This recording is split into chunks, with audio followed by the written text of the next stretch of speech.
All right. Hey, what's up, guys? Hope everybody's doing all right out there. Hope you can hear me. Hope everything is going well on this Saturday night, week before Christmas. I'm sure if you're an NFL guy, the Bills and Dolphins are on. Couple college games on, couple good games, um, depending on. Um, hey, Evan Scharf. Uh, Depending on what you're into, probably a couple good games if you're an Oregon State fan. Um, Probably a good game if you're a Florida Gator fan. Probably not a good game if you're an Indianapolis Colts fan. Probably not very good if you're a Vikings fan. Probably pretty good, but just wanted to get on and check out what everybody was doing, getting ready for the off season, what everybody's looking into, what everybody's got going on in the off season, seeing if anybody was going to go to the AFCA convention in Charlotte, January 7th, 8th, and 9th, somewhere along those dates. I will be in Charlotte at the AFCA convention, so I'm trying to figure out how many PlayFest people are going to be around for the AFCA convention to see if anybody wanted to meet up and watch the championship game or the national championship game, or if anybody just wanted to meet up and talk some ball, see what's going on, see what you guys did, see what's out there, see what you like. See if there's any schemes out there that you're looking into, or regardless of whether you're thinking about running them or not, or whether you're ever run them. The off season is the best time in the world to look at those things and figure out if you want to dive into any of them, if you want to take any pieces of what somebody else does or how somebody else does it. I will be as usual, I will be investigating three high, how everybody plays three high, tight front, what everybody does out of tight front, some of the adjustments people are making to protect the tight front, some of the things that we need to do to protect what we do in the tight front, what we do in three high. And then, also probably, looking at what's new out there in the offensive world, if there is anything new or what the flavor of the week or the flavor of the month is. I don't think offense has changed that much, in my opinion, in watching a lot of the college game and what those guys are doing. I don't think there's anything that's drastically changed from who the top offenses in the country are. I think the same system, schemes, style of play in college for the top offenses in the country are probably the same as they've been. I don't think there's been anything revolutionary in the college game that has changed how people want to play on offense, at least. Defensively, the last 2 years, it was three high stuff, but the three high stuff has also been more, I guess you could say maybe Big 12-ish spread, if there is such a thing as spread. I don't think spreads in offense are a term, but if there is such a thing as spread, I think, the three high stuff has become synonymous with that. As an Alabama fan, I am greatly looking forward to the bowl game with Kansas State, because Kansas State has been three high all year, odd front three high all year, not necessarily tight front, but odd front three high. So I want to see how that works against Alabama. Alabama's personnel, can you play it? How much they'll try to play it, and how much they'll freak out going into the game, and how much coaches will out-coach themselves and say that they can't play that against Alabama and try to play something else, even though they played that system all year and it got them to a Big 12 championship game and a Big 12 championship win and a New Year's Six bowl. Sometimes guys have a tendency to freak out on film or on paper and say that they can't do something that they've done for the last 10 months. So that'll be interesting to look at. Hopefully Kansas State plays three high. Hopefully they figure out ways to wrinkle what three high is based on what Alabama does. I don't think Alabama's world beaters as an Alabama fan by any means. I don't see anything that Alabama does that would get you out of playing three high, in my opinion. I don't think they're that good up front. I don't think they have, at least on film, I don't think they have crazy amount or a, an amount of 12, 21, 22 personnel that is going to make you freak out about playing what you're playing in three high if you feel like you can't fit um, what you do in three high to 21, 12, whatever it may be. I think Alabama lives in the world that most people probably live in today's day and age. I think they're more 11. I think they're trying to do what they want to do to get guys in space. I think they're carrying the schemes that they carry. Um, so I think Kansas State should go in and play defense the way that they want to.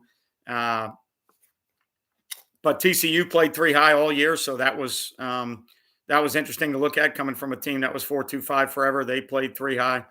So I'll be looking at the teams that are playing three high, obviously, and hopefully watching some bowl games of teams playing three high. And it's hard sometimes. I think when you watch the college game just on film, it's hard to figure out what their change-ups are. I think that the college game and the NFL game sometimes become so down in distance and personnel based that it's hard to figure out what you would do in high school as a defensive coordinator. Like, to me, I know we need to figure out a way to protect at least one C gap at a time. The C gap away from the Sam linebacker is probably more prevalent than anything. And then we probably need a way to protect both C gaps, within the guides of playing what we play and not completely changing what we do.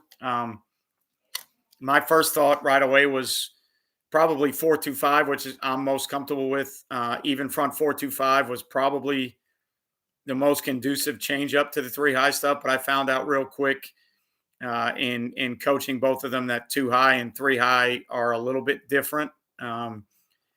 Motion adjustments for us were a big pain in the neck. The coverage standpoint wasn't that big of a deal for us. The easiest thing for us from going from three high to two high was teaching the Mike how to be part of the coverages that the middle safety is part of. Because basically in our three high system, the middle safety is the Mike. So the Mike and the middle safety are interchangeable.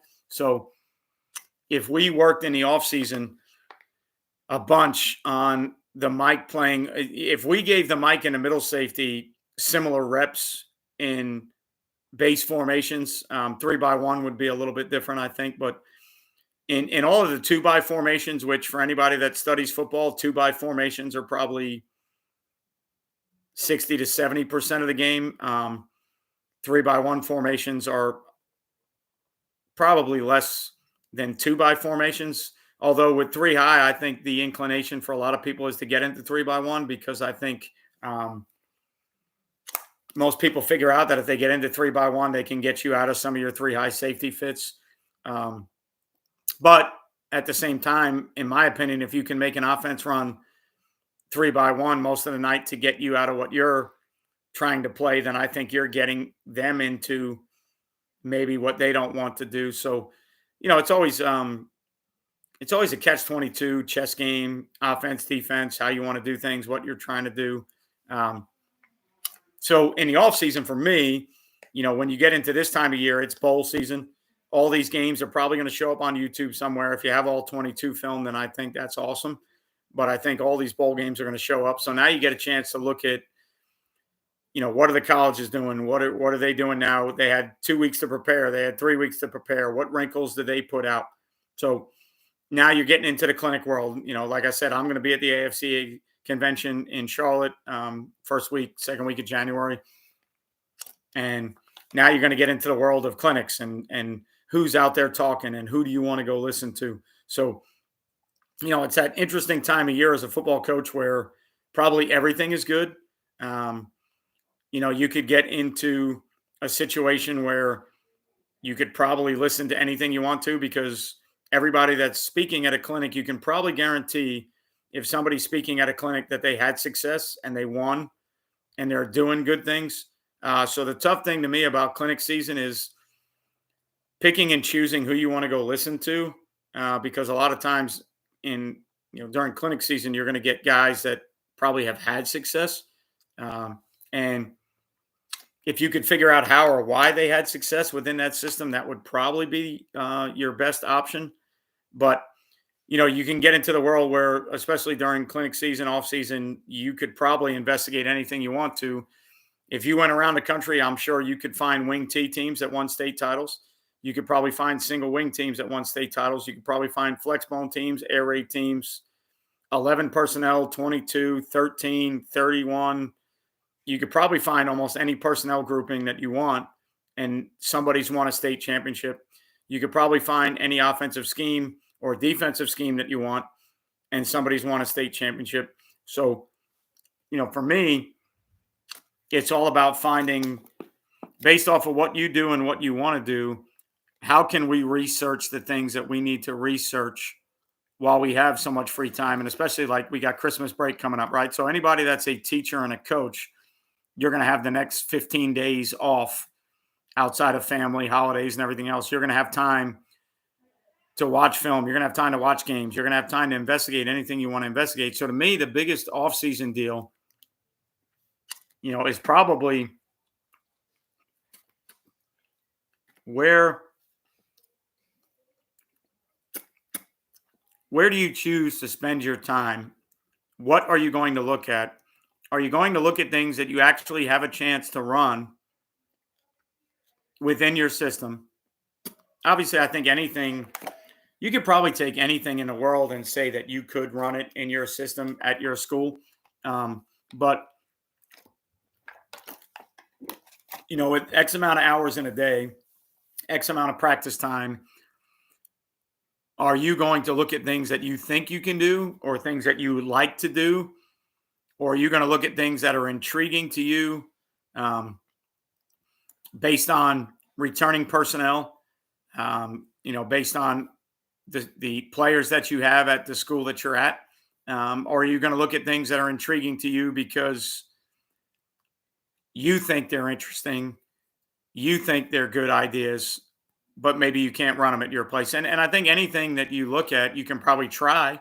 I don't think you can ever say that something's not good or something doesn't work until you probably investigate it and try it at your place. I think at some point, application has to be a theory that you're looking into. At some point, when you look at ideas and what you want to run and how you want to run things, at some point you have to apply them to figure out if they're going to work or not. With 3 Saturday NFL games and then all the NFL football is going on, are you going to watch any NFL football? Is there anything from the NFL game that you can pull?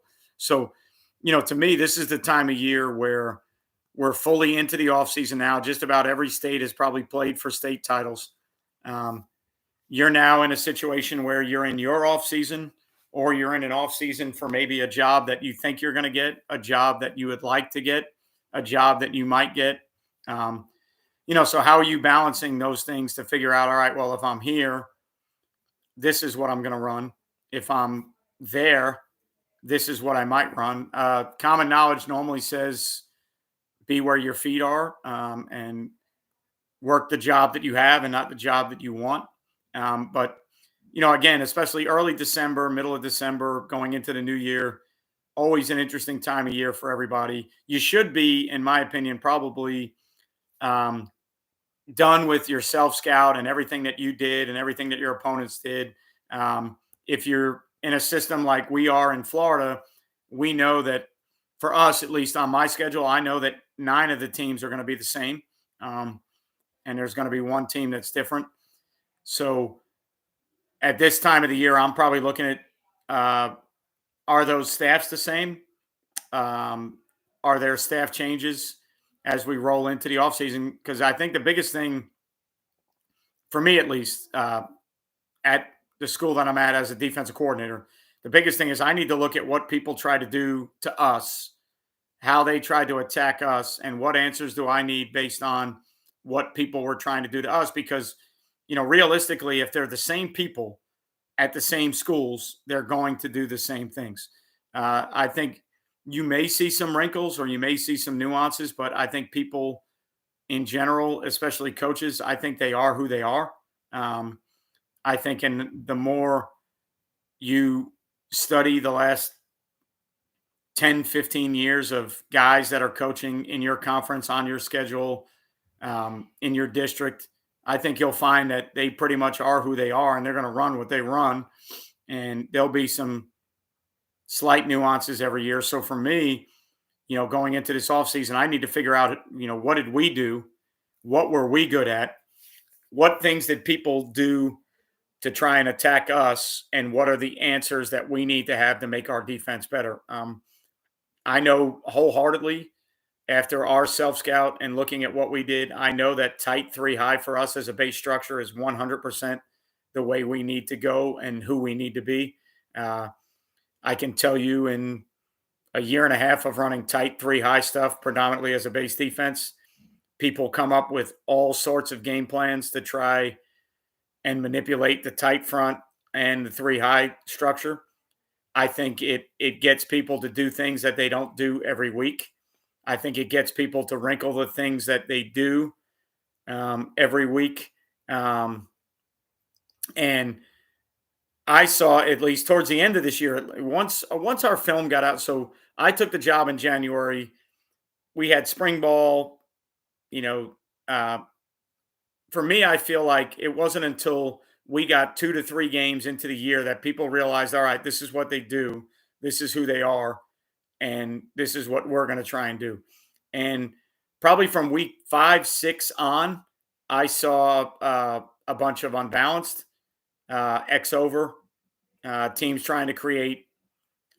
Um, it wasn't so much three-man surfaces like most people say. The common answer or the common question I get all the time is, how do you defend three-man surfaces in tight? Do you move the front? Do you play shaded front? And my answer is no.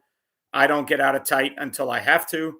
I'll make some adjustments with my linebackers or coverages, but I don't change the front. And the reason I say that to people, although most people would either disagree or kind of freak out about it, tight front to me is something that makes people game plan other things. It makes them think about tight front beaters. It makes them think about runs that they can carry to beat tight front. It makes them think about protections that they need to beat tight front. If you get into a three-man surface and I shade the front, I'm right back into the world that you want me to be in.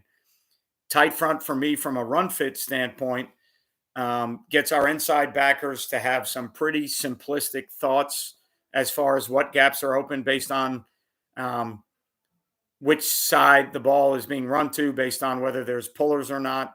So the tight front from us, from a run fit standpoint, is so simplistic in its nature that I don't want to get away from it unless I absolutely have to.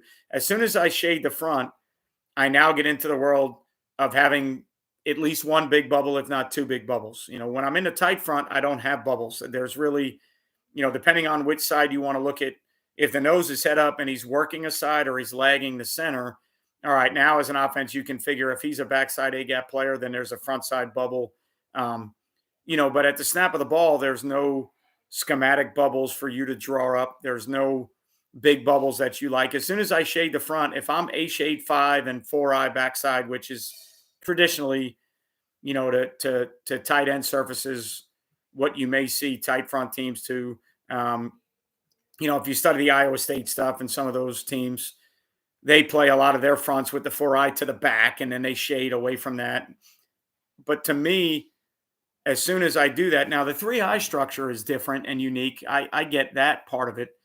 But as soon as I shade the front, I'm now basically in some type of under or reduction defense, and you now can block all the plays that you want to block to shaded fronts, under fronts, reduction fronts, and you get right back kind of into your base offensive world, if that makes sense.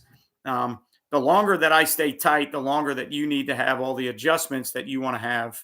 And at least the way I think about it, the longer I stay tight, then the longer my adjustments become better, whether that be 4 down, protecting both C gaps, mint front, protecting the weak side C gap away from the Sam linebacker, whatever the protection schemes are that I want to use. The longer that I stay tight, I think the better my protection schemes are. As soon as I shade the front or get into something that is more probably generic in nature, then the easier it is for you to stay within your base schemes and run whatever those base schemes are. So I know for us, obviously if you're a tight front, you're going to see some version of pin pull. Okay, well, if that's not what you do and it's not what you run, then it's something that might be in your scheme, but it's something that you don't rep a bunch.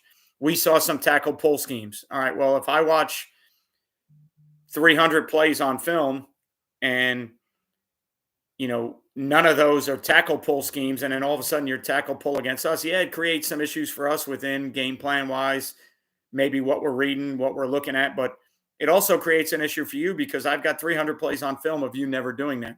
We saw one team that came out in tight end twins, so two back trips with the tight end to the front side, so X over, however you want to look at it. Backside was ineligible, and they played 90% of the game in that set, which was something that they had not shown previously in any of the games that they had played. And they played 90% of the game that way. And from a two-back world, I get it. If you're a gap scheme and you carry power counter, I get it. You can do all the same things. But you just went into a game and ran a formation 90% of the game that you showed 0% of the time on film for the last 7 weeks. So to me, I've already won half the battle. Because we're tight three high, I've gotten you to do something that you haven't done, run a formation or whatever it is that you decide to do.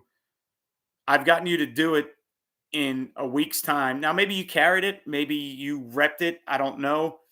I just know as a coordinator, when I look at film and you're running things that you have run either 0% of the time or less than 5% of the time, and you're choosing to now do that 90% of the time, for me as a defense coordinator, I feel like that's a win. You know, we used to talk on the offensive side of the ball, and we would talk about RPOs, and people would ask all the time, okay, well, if you're getting man coverage, what happens to your RPOs? Do you still run your RPOs? And my first thought all the time was, I said, well, if I can dictate man coverage just because we run RPOs, haven't I won half the battle as a coordinator already? So if I know that your answer is man coverage because you want to take away the conflict players in the RPO world, well, now if I have man beaters and I carry man beaters and I know that I'm getting man because you're worried about RPOs, I've already won half the battle. So if we flip the script to offense, if I can dictate what you're in because of what I do, I've already won half the battle. My game plan is that much easier. I now have to worry about these certain beaters because you're playing a coverage to, alleviate the stress of what you think we might be doing. So anytime on offense or defense, you can run a system that gets a team to do other things, or you can predict what the teams are going to do based on the system that you run. Half the battle to me going into Friday night's already been won. Now the execution, the blocking and tackling, taking on blocks, that is still going to be a part of football that's going to have to be played every week. But as a coordinator, if you could sit down going into Friday night and say, I know that they're going to do this because I'm doing this, to me, I think you've already won a major part of the schematic battle. You've already decided what the other team is going to do simply because of what you do.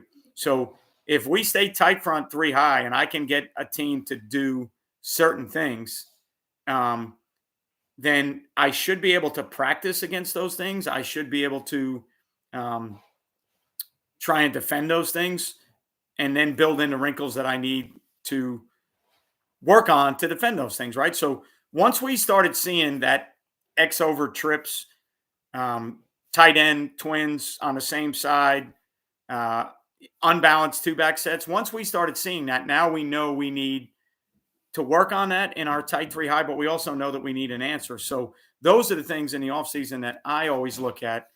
If I'm going to carry the same schemes and I'm not making any changes, which we certainly, for me, I'm not making a ton of changes to our base defense. Our base defense was about as good as it probably could have been.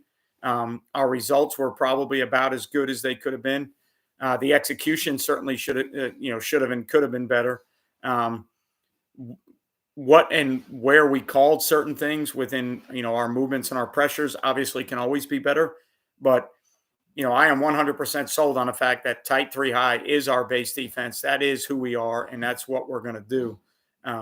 But when we talk about the offseason, that the first thing I'm going to look at is what were our answers for their answers, and is there a better answer out there for us, and what could we carry? So when you look at it from the tight perspective on defense, it's okay, mint front. If I run mint front and I put somebody away from the Sam, I can protect the weak side C gap away from the Sam. Now I got to figure out coverage wise what I need to do against certain sets that might be different than three high. If I decide to play mint front from a two high shell, which is what most people would probably, play it from if you're going to watch college teams, and you're going to watch college teams go from tight to mint, and bring the fourth rusher away from the Sam, whether it's the outside backer or the inside backer away from the Sam. The bottom line is the fourth rusher is coming away from the Sam, and you're playing standard split field deals. Obviously when you watch a college game, they're going to build in sims and creepers and all the things that they do off of that. But at the end of the day, they're rushing 4, dropping 7, and they're probably playing as close to the traditional coverages that you can imagine as they drop 7. So it's really the illusion of where the fourth's coming from. Once you get into the mint world, the fourth's coming from the weak side 90% of the time. You can line up in mint and bring the Sam from the field, which is a big time creeper that everybody runs, whether it's whether it's called whatever it's called. If you get on social media or you get on YouTube, people are going to tell you that it's field whip extra, or it's Mahomes, or it's Brady. What you call it to me is irrelevant. The bottom line is you're lining up in this deal. You're lining up in mint front, but you're bringing the Sam from the field and dropping the mint front player to the boundary. Whatever it is that you're doing, it's kind of, to me, it's all the same deal. It's all smoke and mirrors. I can tell you that in 1995, when I became a graduate assistant in college at St. John's University, where I played, I can tell you 100% my college defensive coordinator, great friend of mine to this day still, Joe Delgaze, love you to death. We were a underfront 3-4 team, and we were a field reduction team. So we were playing field defense with the A shade and the 5 technique were to the field, and the 3 technique was to the boundary 90% of the time. The first adjustment we had in 100% of the time was field angle 3 swap. And that was a way for us to line up in field, slant to the boundary, bring the Sam, and drop the rush in to the boundary and play 3 deep. That was 100% our first install after our field reduction quarter half defense. That was 100% the next thing that went in, field angle 3 swap. And now when you look at it on social media, on YouTube, it's everybody talking about it as this field sim, this field creeper. It's whip, it's field whip extra, it's whatever the terminology is. It's the same thing it's been for the last 30 years. You're bringing the Sam from the field and you're dropping somebody from the boundary. Maybe you're creating a different picture now to make it a sim. Maybe you're creating boundary pressure and then bringing field pressure. I mean, to me, it's all the pictures that you're creating, that at the snap, you're running the same things that people have run for the last 40 years in football. You're just presenting a different picture, and it makes perfect sense. You're trying to get into a world on third down where you're rushing 4, dropping 7. You're trying to figure out where the protection is and where the center is going to slide so that you can get either a matchup on the back or a one-on-one matchup that you like. It 100% makes sense. But to me, I think where we get kind of where I think the game gets kind of twisted from a schematic standpoint is, I think sometimes we try to make it like all these things are brand new and they're revolutionary when they're really not. 3-4 teams have been doing that, and they've been bringing the fourth from different places for 40 years. Teams have brought the inside backer from the weak side and made hook it calls to the jack and made the jack the dropper and the will the rusher for the last 40 years. So, to me, none of that's really changed. It's the presentation of it that's changed. So for us in the tight front world, what is the protection? What can we do to protect the tight front? And then what can we do maybe to change the pictures of what the presentation looks like? Because really, defensively, isn't that half the battle for us? It's the presentation and the picture we present to make the offense think that they need to call a certain play. Because at the end of the day, on defense, the most frustrating thing that's always going to occur is we're not really calling or dictating. A lot of guys will tell you that they're dictating to the offense, and I think your philosophy with pressure, movement, coverages, I think you may be dictating some things, but at the end of the day, as long as I've studied the game of football, the offense calls a play. The offense calls a formation. The offense calls a blocking scheme. The offense calls a protection. The offense calls a route.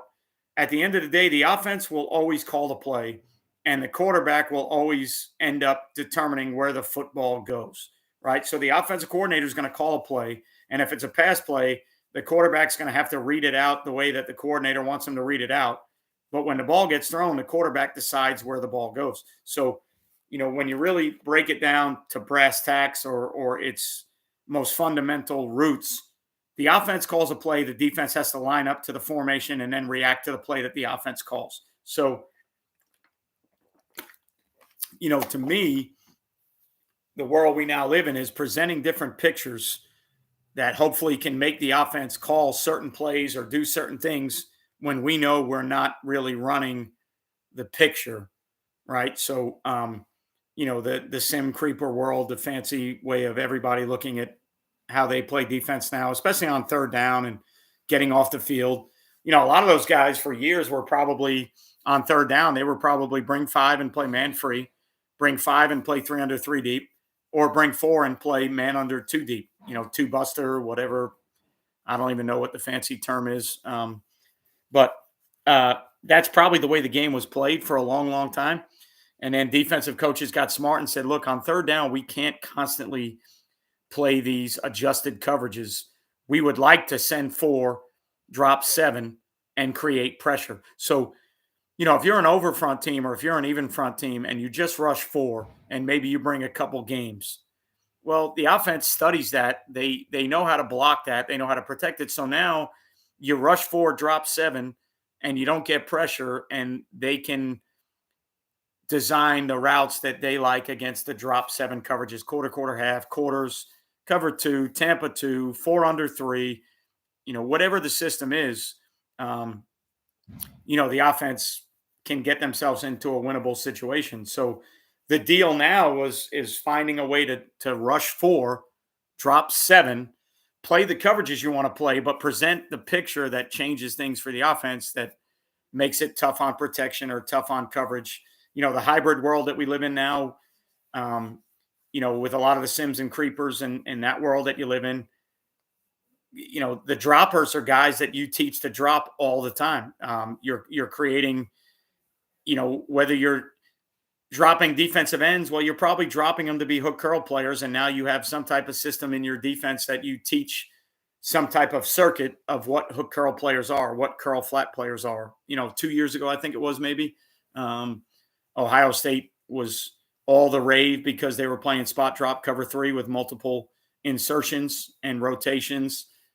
And when they got a chance to speak on it, the things that I've seen on YouTube and clinics, and the thing that they liked the most about it was they could teach every player in their defense how to be a hook curl player or a curl flat player. And then based on the coverage or the call that they made, every guy on their defense could play curl flat. Every guy. Now, do you want your field side end being a curl flat player? Probably not. But your boundary side end, certainly.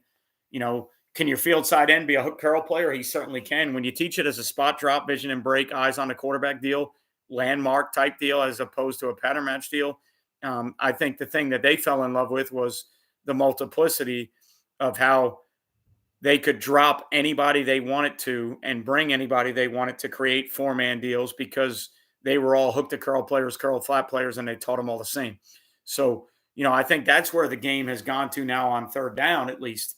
I think the game has gone to how can we rush 4, drop 7, create a different picture, make the protection part so much different for the offense. But the flip side of that, to me, when you transgress down to, I don't know if you guys are high school coaches, middle school coaches, junior high coaches, you're probably, if you're on this YouTube channel, um,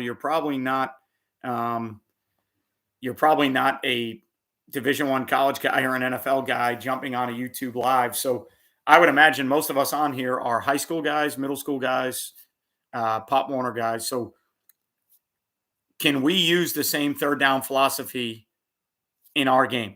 And what I found is, I think third and long, third and 8 or more, third and 7 or more, maybe. I think we can use some of those third downs, and we certainly had to get to that this year because we had a game where our third down package was not very good, and our base defenses were not very good. So I had to, after losing a game, the first game of the season that we lost, week 7 or something like that, and giving up 32 points, which was the most points we gave up all year, and giving up 29 points in the second half, I had to certainly look at our third down stuff because it wasn't good enough. It was good enough the first 6 weeks, but it wasn't good enough when it finally came down to playing somebody that could beat it schematically and somebody that could beat it physically. So we had to make some third down adjustments, but the third down adjustments we made were all still conducive to the high school football game, because 3rd and 4 in high school is not the down for you to send in a certain personnel group and run your certain sim creeper pressure. And I don't know about you guys, but the more I've studied sims and creepers and exotic looks, every time I study it, it's against a pass play. Every time I study it, it's a rush pattern that you want to get to based on how the center turns, and it's a coverage pattern that you want to get to based on what they do on third down. I've almost never, ever turned on any video to watch sims and creepers versus power counter, zone read.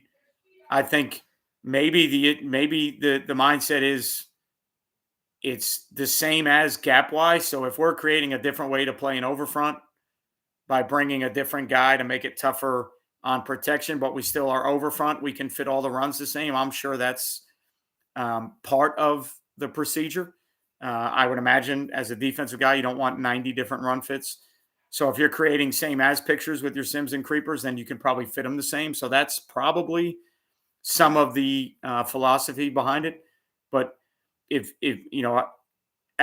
when we're done with this, while you're still on YouTube, I challenge you to search sim pressures or creeper pressures, and I challenge you to find a video that has somebody diagramming sims and creepers to run plays. I 100% challenge you because I've done it. I've investigated it. I've looked at it. I've searched it. And every time I pull it up, it is versus some type of pass routes versus some type of pass protection. So, to me, if that was the world that we lived in, if I knew that you were throwing it and I knew that this is what you were throwing, and I diagrammed a play to beat that protection and cover the routes that you're throwing, well, then that makes football easy. I think for me and for us in high school or junior high or Pop Warner, I think the most interesting thing about what we do is you have to call things in a world that no play is off limits. So 3rd and 12, you might get trap. 3rd and 10, you might get power. 3rd and 8, you might get ISO. There is no play that's off limits, whereas the big time guys, as good as they are and as much as I love studying what they do, I think they get in a world where down and distance, they know exactly what they're getting. And if they don't get it, they can rally to it. So it's 3rd and 14 and a Division I or an NFL team gets trap versus a 3 technique that's straight up the field as a pass rusher. They usually can rally to it and tackle it and get off the field. In high school world where we live, if the other team is that much better than you, or if the other tailback is better than your guys and trap gets in the open field, you may not be able to rally and tackle it. If a team runs power on 3rd and 7 and you can't fit it or you're getting blown off the ball, those are all deals that in high school we have to understand that there's going to be weeks where no matter what you scheme up, you're probably not going to win if they're knocking you 3 yards off the ball. So, the college NFL guys, their game is so analytic based, so statistical based that they know on these downs with this personnel group, this is what they're getting. So this is what we want to call. So, they can live in that world of diagramming exotic pressures and coverages. And hey, when they do this, this is where the hot throws are. So we need to make sure that when we pop out under number 3 or under number 2 to the back. Or, I watched a video one time on Georgia talking about playing Alabama in the national championship game after Alabama beat them in the SEC championship. And there was a certain compressed 2-by-2 formation that Alabama got in, and Georgia diagrammed the defense for that formation because 95% of the time in that formation, Alabama ran mesh. And on certain down and distances, Alabama ran mesh from that formation. So Georgia had it so pinpointed that on a certain down and distance from that compressed formation, Alabama was going to run mesh. So they had a coverage and a sim creeper deal built in that if it was 3rd and 5 and Alabama went 2-by-2 compressed with the back to the field, they ran a certain defense and they got away with it. And they showed it on film and they showed it in the national championship game and they showed mesh with big spot and what they did to drop a guy to the big spot. And sure enough, as good as Alabama is, Philly, I agree with you, bad coaching on Alabama's part, but as good as Alabama is, people are people. Creatures of habit are creatures of habit. And they got into that formation on that down and distance, and they ran that play. Yeah, even Alabama does it. Even the colleges do it. So the more film is out there and the more that down and distance, especially at that level, the more that gets out there, the more that you find this is what guys actually do when you have 8 million plays to look at on film. But again, the high school world to me is so much different because, yeah, guys are who they are and they're creatures of habit, but there's guys on 3rd and 8 that run the ball and you got to fit run. So that's always a tough part for me. Let me get back to some of these comments and look at first year high school offensive coordinator in Baton Rouge. Your videos helped me get the job. Thanks. I appreciate it. Trap House. Hopefully you put your spin onto what we do. I'm a defense coordinator now. I'm no longer a head coach and I don't run offense. So, what I would do or what we do on offense, this past year isn't really relevant because that's not what we do and what my head coach does. So hopefully, whether it's going back to watching all the 20 personnel gap scheme stuff and power counter buck, read game, how we did things, tempo game, formationally, how we did things. Hopefully that helps. And, hopefully you put your own spin on it because that's what the coaching world is, right? You take an idea and you fit it into how you do things and you probably do it better than we did. So hopefully you had success with it, Trap House. I'm glad you got a job and I'm glad that it helped you out. No, there are some, I wouldn't say nothing new under the sun, Turdome. I think there are some newer things, but I think if you really break down the schematics behind the newer things, I think you could probably go back 50 years and see that there were people doing it back then. They just called it something else. Slot RAM option video you did a while back. What game planning considerations would you lead to call that or levels more to the backside? The first game plan, Philly, would be, do they push the mic? Are they split field? Do they push the mic? Is it advantageous for us if they push the mic? And then on the backside of that, it would probably be more based on who we had backside. Did I have a guy that I liked that was an option guy? If you got a kid that you're trying to get the ball to in space and he's a very smart player and a good player that understands option routes, that's something. If it was more not so much player driven, but schematic driven, then probably levels on the backside because it's really easy to read out off of mic push. And I think most quarterbacks can make those throws.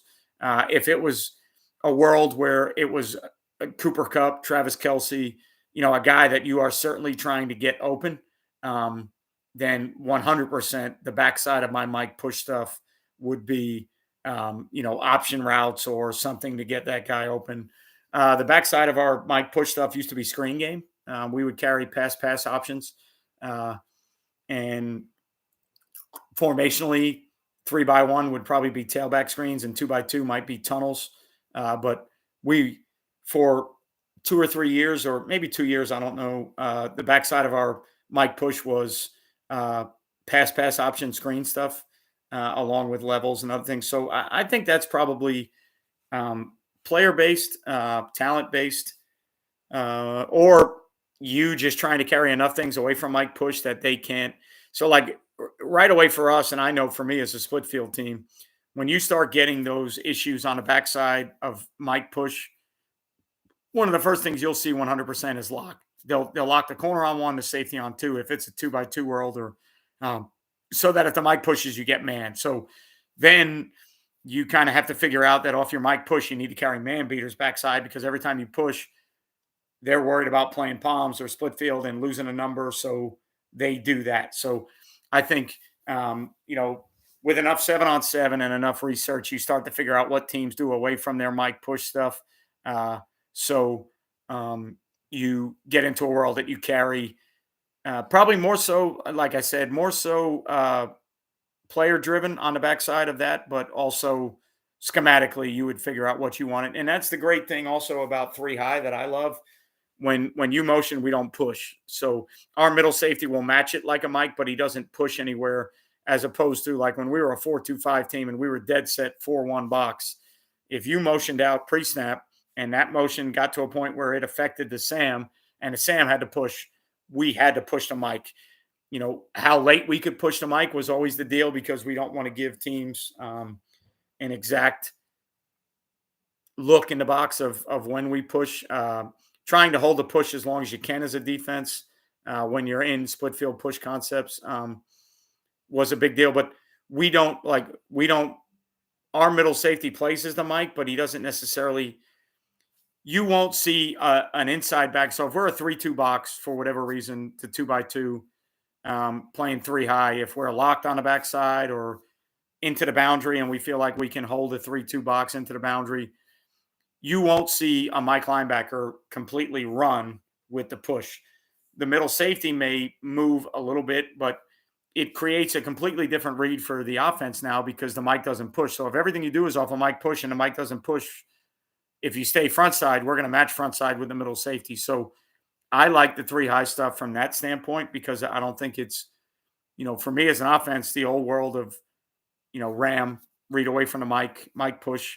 Those theories were all so simple to teach to the quarterback. You either pushed or you didn't. And if you didn't push, we should have numbers on the backside. If we don't have numbers on the backside, then that's because you're playing a coverage that we shouldn't be calling Mike push plays into, right? So if our read away from the Mike stuff was solid versus split field and Mike push, it's real easy in a 4-2-5 world, or even in a 3-4 world. Sometimes it's real easy to read Mike push. In the three high world, it's not as easy. At least I don't think so. We're going to end up relating the same way with the middle safety, relating like the Mike. So coverage wise, if we're dead set split field three high, we're going to relate to the pattern distribution the same way. You're just not going to see the Mike run. So it changed some deals for the quarterback. Terra Dome Palms coverage for us is a base defense. We don't call it verse route combinations. We work the route combinations that I think we know are going to beat us. Two to the flat, one in the hole shot to one with two to the flat, post over dig post, whatever, double post, whatever the combinations are you think that are going to beat Palms, we have to rep a ton of in practice. But I don't, for me at least, Palms is a quarters adjustment in my toolbox to how I play two removed. So if I start as a quarters based team and they get two removed, Palms is my first adjustment. So I'm not necessarily carrying Palms as a beater to certain routes, if you want to look at it that way. I carry Palms because that's how I want to fit runs. That's where I want to leave my overhang backer if you go with two removed.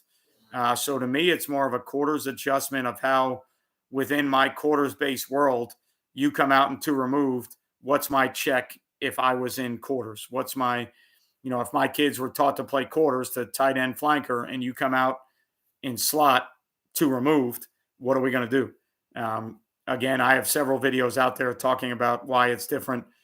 To me, quarters to two removed, the way we play it, I would have to now put my Sam outside of two, and that creates a bunch of issues. So to me, Palms is a coverage that's more of a quarters toolbox check of how I want to play two removed than it is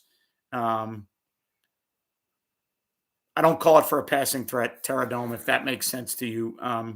I call it as a check to my quarters-based defense. And then in a reverse, maybe a reverse pedagogy or theory or teaching world, I then teach all the pattern beaters or the coverage beaters that people are going to run to palms, if that makes sense. So we don't get into palms to beat certain route combinations. We get into palms because it's our adjustment in quarters, and then we rep the hell out of the pattern beaters and the coverage beaters in palms.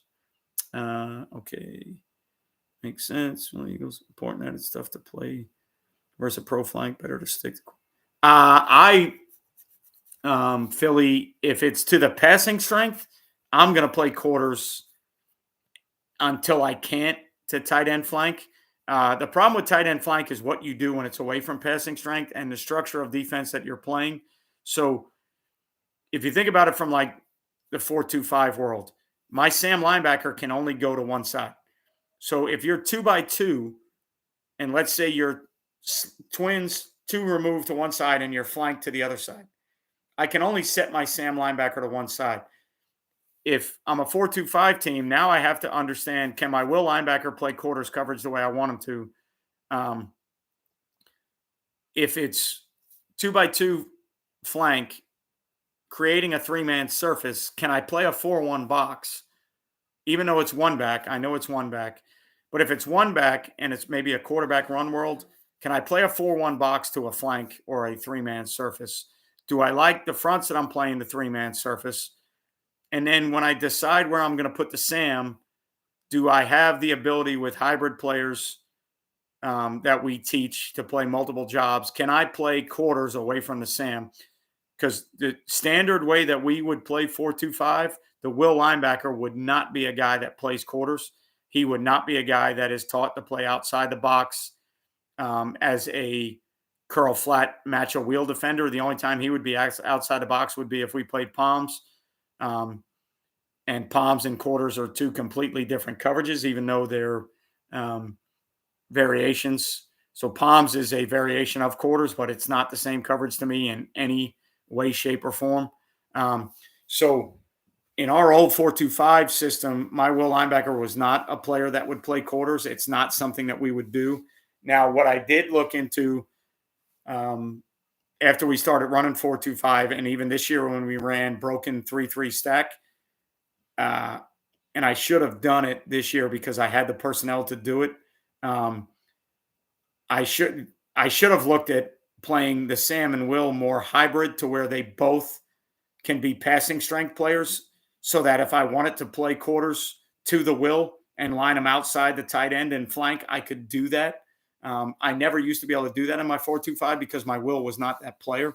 But I got to a point, most of you that watch any of my videos know that I train my safeties to be hybrid safeties. I don't play passing strength or boundary field safeties. I teach them both to be high safeties and down safeties. Many people say that that's not very smart. I say that it's smart. It's just maybe not based on your personnel. Maybe you don't think you can get it done with your kids. And my argument was always, because we're not recruiting strikes and whips and rovers and nickels at the high school game, I feel more often than not that I have 2 safeties that are probably closer to being the same guy than the colleges do. Obviously, if I was a 4-2-5 and if I was a 4-2-5 team in college, I would recruit nickels and I would recruit rovers or whips or weak side safeties, and I would recruit free safeties. And I would play those guys to their skill set 100% within my scheme. In the high school world, I don't think you get that luxury that often. Like for me, for the amount of years that we've played 4-2-5, 3-3 stack split field, my 2 safeties that have to be on a hash mark 90% of the time are very, very similar in nature.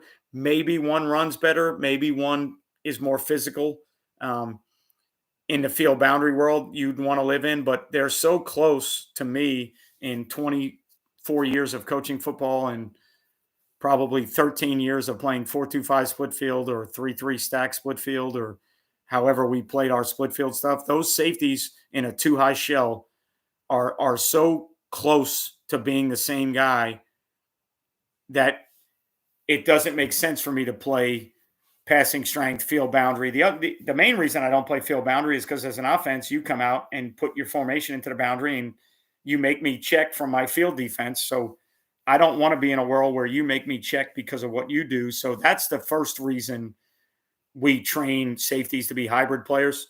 Um, and then because of the tempo world and because I can't always get my guys where I want them, it makes sense to train guys to be hybrid players. The argument will always be you've got to teach them more.